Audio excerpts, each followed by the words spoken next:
SportSurge aggregates live sports streams. Access it on various devices. For Firestick, sideload the SportSurge app using Downloader or ES File Explorer from the Amazon App Store.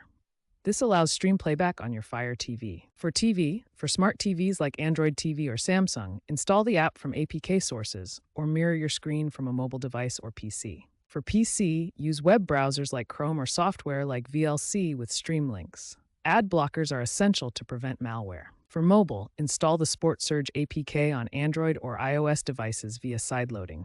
Apps are optimized for phones and tablets.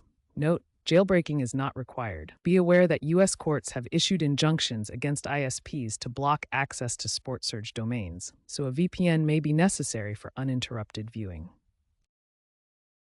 Prioritize safety when using SportSurge due to the unlicensed nature of the streams. Use a VPN like ExpressVPN or NordVPN to mask your IP address, preventing ISP throttling or legal notices.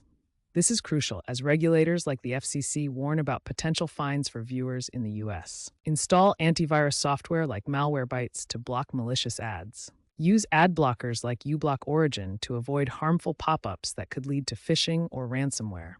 Avoid clicking on pop-ups. Consider legal streaming services like Paramount Plus or Peacock for official sports coverage to avoid the risks associated with SportSurge. Remember, many piracy sites contain malware, with some reports estimating as high as 40%.